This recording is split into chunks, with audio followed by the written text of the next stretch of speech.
الحمد للہ نحمده ونستعینه ونستغفره ونؤمن به ونتوکل علیہ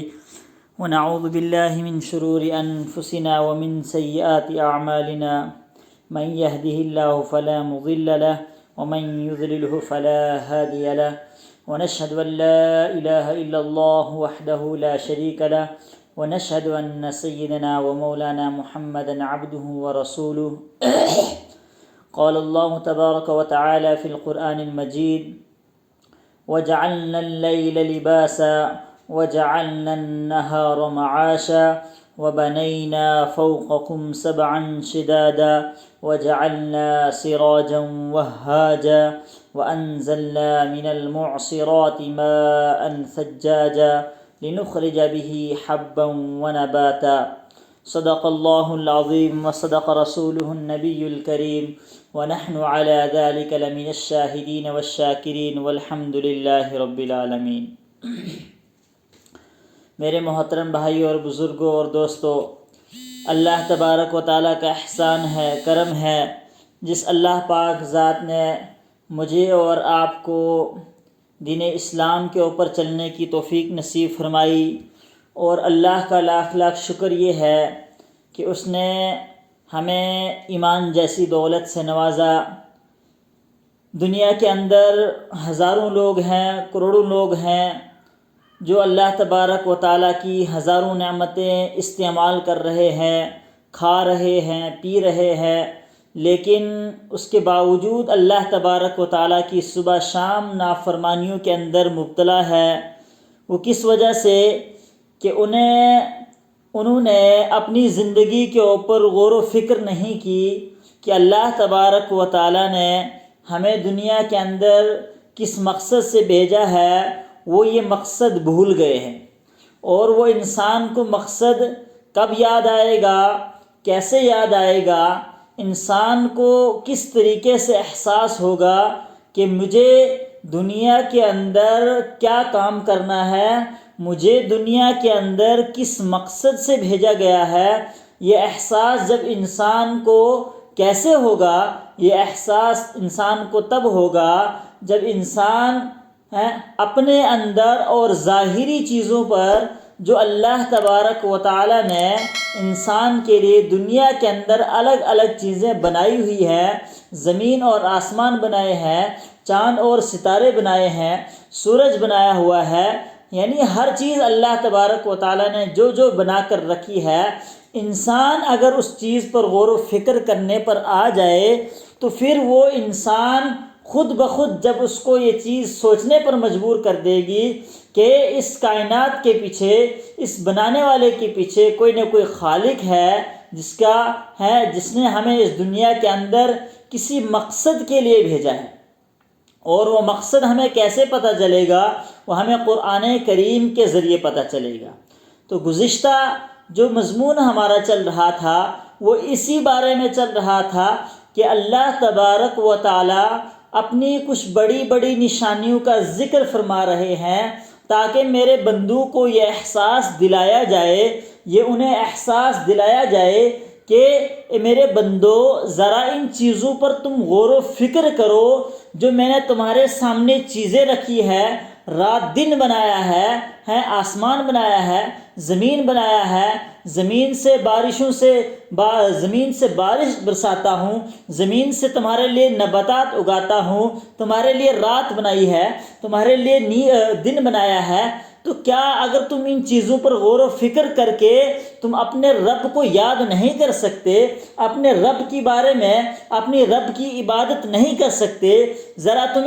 تمہاری عقل اس چیز پر آمادہ نہیں کرتی کہ کوئی نہ کوئی اس چیز کے پیچھے کوئی نہ کوئی بنانے والا ہے، اس لیے اللہ تبارک و تعالیٰ کچھ نعمتیں یاد انسان کو دلاتا ہے، اور ان میں سے ایک یہ ہے کہ وَجَعَلْنَا اللَّيْلَ لِبَاسًا، کہ اللہ تبارک و تعالیٰ نے رات اور دن کو بنایا، اور ان میں سے جو رات بنائی ہے اللہ تبارک و تعالیٰ نے قرآن کے اندر کیا ارشاد فرمایا اس کے لیے؟ وَجَعَلْنَا اللَّيْلَ لِبَاسًا، کہ ہم نے رات کو کیا بنایا ہے؟ ایک لباس کی طرح بنایا ہے، لباس کس طریقے سے کہ لباس جو انسان کو کس طریقے سے ڈھانپ لیتی ہے، اسی طریقے سے جب رات ہوتی ہے تو انسانوں کو، پوری کائنات کو جب اندھیرا چھا جاتا ہے تو وہ رات تمام کائنات کو ڈھانپ لیتی ہے، ایک روشنی ختم ہو جاتی ہے اور ایک رات آ جاتی ہے، اندھیری آ جاتی ہے، اور اس کے بعد انسان آرام و راحت کے لیے اللہ تبارک و تعالیٰ نے جو اس کے لیے رات بنائی ہے جو نیند بنائی ہے، تاکہ تو آرام سے جا کے تم جو میرے دنیا کے اندر بندے ہیں، جو دن کو کام کرنے کے بعد جب انسان شام کو اپنے گھر لوٹتا ہے تو ہر انسان یہ سوچتا ہے کہ میں جو کام کر آیا ہوں، جو میرے جسم کے اندر تھکان لگی ہوئی ہے، اس کو میں کس طریقے سے اپنے جسم کے اندر سے دور کروں۔ اور وہ اللہ نے انسان کے اندر ایک نعمت رکھی ہے، اور وہ نعمت کیا رکھی ہے؟ وہ نعمت ہے نیند کی نعمت، جو انسان کو شام کو اللہ تبارک و تعالیٰ کی طرف سے جو اللہ نے دنیا کا نظام رکھا ہے، اللہ نے آگے کیا ارشاد فرمایا؟ وَجَعَلْنَا اللَّيْلَ لِبَاسًا وَجَعَلْنَا النَّهَارَ مَعَاشًا، کہ اور ہم نے دن کو بنایا تمہاری کمائی کے لیے، تاکہ تم دن کے اندر اپنی روزی کو تلاش کر سکو، تاکہ دنیا کے دن کو تم نکل کر اپنے پریوار کے لیے کما سکو، اپنے لیے روزی تلاش کرو، اپنے لیے رزق کو تلاش کرو، اپنے لیے کوئی کاروبار کرو، اپنے لیے تم محنت اور مشقت کرو،